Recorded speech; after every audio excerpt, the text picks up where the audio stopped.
До того, как на место прибыли инспекторы по делам несовершеннолетних, эта девочка сидела с матерью, устроившись на бордюре уже с 10 утра близ центральной мечети Назрани. Пятилетней девочке заранее выдали пакет, чтобы собирать милостыню. Научили просить, подать ради Аллаха. Вопросы, собственно, у инспекторов не к ней, а к матери, которая занимается эксплуатацией детского труда. В садике я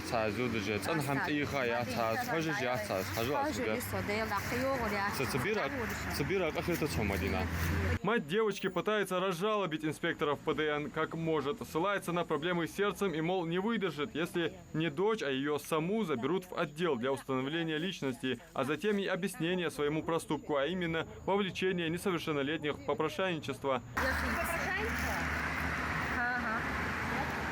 Последний раз дается прием. Деятельность еще одной бизнес-леди пресекли инспекторы ПДН уже на улице Газдиева в Назрани. Жительница Узбекистана, документы при ней и прописка есть. Имеется все, кроме материнского инстинкта. Дочери 8 лет, в школу не ходят. Ее научили и обязали зарабатывать. Здесь живете давно? Нет. А когда вы приехали? Сколько времени назад приехали? По прописке? 3 месяца назад приехали? Нельзя ходить с детьми по попрошайничеству. А почему вы здесь стоите тогда? Это ваш ребенок? Да, дочка. Да? Рейдовые мероприятия по выявлению лиц, вовлекающих несовершеннолетних в антиобщественные действия, сегодня проходят только в Назрани. На первый раз привлекаются к административной ответственности. При повторном же противоправном деянии в отношении детей горе родителям светит срок. Административная ответственность, штрафы там до 500 рублей, а уголовная ответственность от 2 до 3 лет лишения свободы. Или как же часто проводятся условный такие срок. рейдовые мероприятия?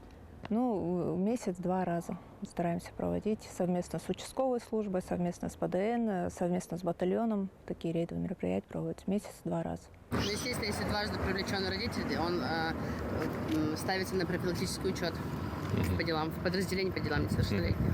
И дальше вот как контролируется, вот, допустим, учет, если поставили? Дальше мы ежемесячно уже контролируем, проверяем условия проживания детей, содержание детей, в каких условиях содержится ребенок. Подобный бизнес-попрошайничество осуждается не только законодательством, но и духовенством. Попрошайничая, ребенок, как правило, зарабатывает гораздо больше, так как детям жертвуют намного охотнее, тем самым собственноручно поддерживая их работу, подающий деньги даже не задумывается о том, какой моральный вред он может косвенно нанести ребенку. Такие дети могут подвергнуться не только эмоциональному, но и физическому насилию. Сами они точно не горят желанием подвергать себя подобному унижению. За этим, как правило, стоят взрослые. Адам Мережков, Алисхан Горовожев, Магаз 24.